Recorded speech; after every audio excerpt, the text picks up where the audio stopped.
Because on the day of judgment, nobody's going to stand there and take the bullet for you or take the accountability for you. You're going to be held accountable for your choices. Allah subhanahu wa ta'ala tells us in the Quran about two friends. This is a famous story in Surah Al-Saffat, ayah 50 all the way to 61, talking about the people of Jannah. And one of the people of Jannah, he's talking to the others, and as they are talking, فَأَقْبَلَ بَعْضُهُمْ عَلَى بَعْضٍ يَتَسَاءَلُونَ, they start asking each other questions. So one of them shares his story.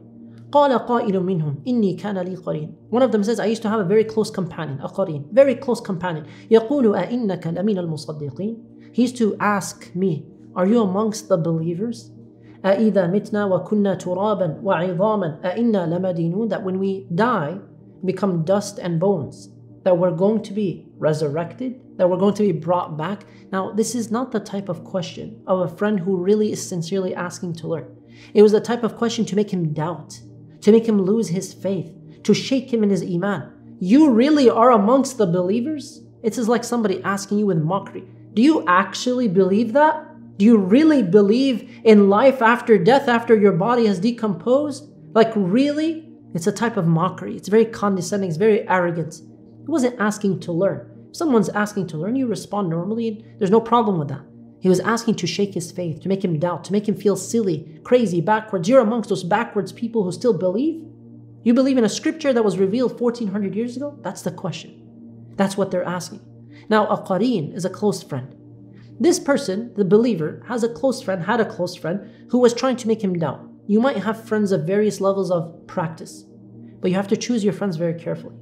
When it comes to choice and companionship, you have to choose your companionship very carefully. It will have an impact on you that you will eventually see on the day of judgment, so choose wisely. Sometimes people don't realize how much they are influenced by their friends, their close friends. They don't realize how many things you take from them. And you think to yourself, okay, well, I have Muslim friends who are not practicing. They don't have good character, and they're Muslim. But I have some non-Muslim friends who are kind, they're respectful, they have good character in accordance to Islam. They have good character, but they don't pray, they don't believe in Allah.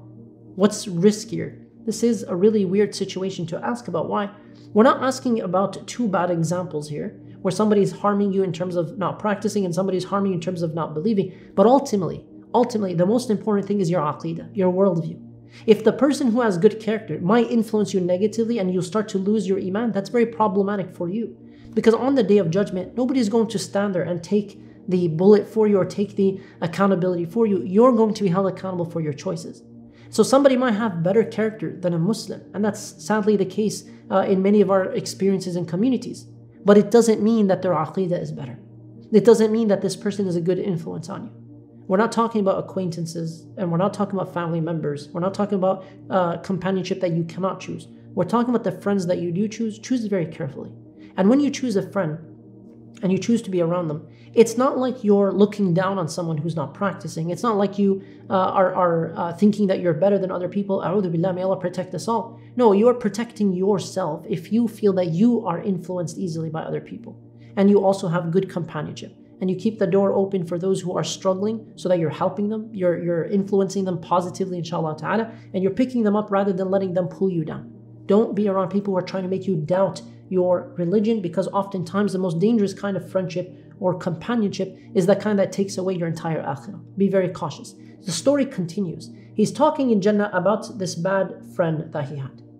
And as they're talking, he says, قَالَ هَلْ أَنْتُمْ مُطَّلِعُونَ. In one of the tafasir, it was said he will be asked, and they will all be asked, do you want to see where he ended up? The bad friend that made you doubt your Islam, made you doubt your iman, made you doubt that God created you. This is not the type of difference where you're debating with a friend about your favorite sports team or your favorite iPhone versus Android, or you're debating your favorite food, biryani versus maqluba versus mensa. You're talking here about life and death. You're talking about Jannah and Jahannam. These are very heavy matters. Close friendship will influence you whether you realize it or not.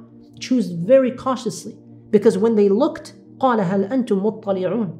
When they looked to see where he is, فَاطَّلَعَ فَرَآهُ فِي سَوَاءِ الْجَحِيمِ. He looked and he saw that his friend is in the midst of the fire. What did he say from Jannah? قَالَ تَاللَّهِ إِن كِدْتَ لَتُرْدِينَ. He said, by Allah, you almost ruined me. You made me doubt. I remember what you used to say. You almost ruined me as well. وَلَوْلَا نِعْمَةُ رَبِّي لَكُنْتُ مِنَ الْمُحْضَرِينَ. Had it not been for the ni'mah, the blessing of my Lord, the favors of my Lord, I too would have been in the fire. In other words, ascribe your success and your guidance to Allah subhanahu wa ta'ala. The choices that you make that end up being good, ascribe that to Allah subhanahu wa ta'ala. That Allah sends you many ni'am, many blessings. If you're young, maybe your blessing was that your parents raised you in an environment in which they warned you, stay away from bad friends. That's a ni'mah from Allah to protect you. Maybe that was what it was. Now, sometimes teenagers, sometimes youngsters, they get very upset with their parents, always telling me what to do, telling me who to hang out with, telling me to stay away from this person, but this person is fun, this is a funny friend. And the reality is you don't see at that point, maybe your wisdom is not there yet, maybe the knowledge is not there yet. But eventually, inshallah ta'ala, you get to a point where you see one day that it was actually good for you, that they were advising you for your sake, to protect you, because they care about your entryway into Jannah as well. Oftentimes that ni'mah might come through social media. If you're online and your eyes happen to fall upon a hadith, an ayah of the Quran, a beneficial clip, and you saw something good, don't really quickly scroll past it and ignore it. You're like, oh, there's millions of these, I'm not here for this. Don't scroll past it so you can go watch something useless, something harmful, cat video or something else, Allahu a'lam. No, stick to it for a moment. Say, this is from the ni'mah of Allah, that I was able to see this today. Take and accept that ni'mah. Some people reject it, and they end up regretting their decision. Some people reject the advice of their parents. Stay away from that person. They're not good friends. They're not people who help you as a believer. Choose very carefully. May Allah subhanahu wa ta'ala guide us and forgive us. وَلَوْلَا نِعْمَةُ رَبِّي. Allah guides us in so many ways. لَكُنْتُ مِنَ الْمُحْضَرِينَ. So we ascribe our success to Allah. And now this person in Jannah, unnamed, we don't know who they are. Imagine any two friends. It could be any two people that you know. It could be you and somebody else. It could be two college students today. And then this person turns back to the people of Jannah, and now the attention has shifted away. The person of hellfire now is no longer regarded. أَفَمَا نَحْنُ بِمَيِّتِينَ. Like we're in Jannah now, imagine. We're never going to die again, except the first death that we experience, and we're not going to be punished? Is this real? We're here forever? Is this it? We've made it to Jannah? In other words, yes, it is.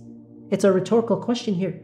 Allah tells us, إِنَّ هَذَا لَهُوَ الْفَوْزُ الْعَظِيمُ لِمِثْلِ هَذَا فَلْيَعْمَلِ الْعَامِلُونَ. This is the ultimate success. That's victory.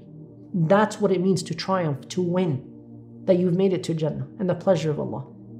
For all of this, all the rewards of Jannah you know about, and the ones you don't know about, لِمِثْلِ هَذَا فَلْيَعْمَلِ الْعَامِلُونَ. Let the doers do. Let the people work.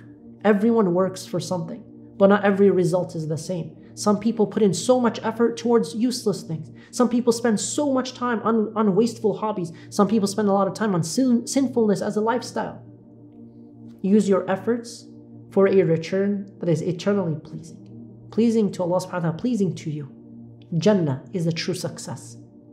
إِنِّي جَزَيْتُهُمُ الْيَوْمَ بِمَا صَبَرُوا أَنَّهُمْ هُمُ الْفَائِزُونَ. Allah says, I have rewarded the people of Jannah for their perseverance, their hard work, their efforts, that they are the true winners. If you win everything in this world according to people's standards and worldly standards of degrees and jobs and everything else, and you don't win in terms of the purpose of life, then you haven't won anything. And if you don't end up winning much in this world and you struggle and you struggle and you struggle, but you hold on to your faith, no matter who makes you doubt, no matter what gets in your way, no matter what temptations there are, you hold on to your faith and you enter Jannah, you are a true winner. May Allah subhanahu wa ta'ala allow us to win in this life and the next life.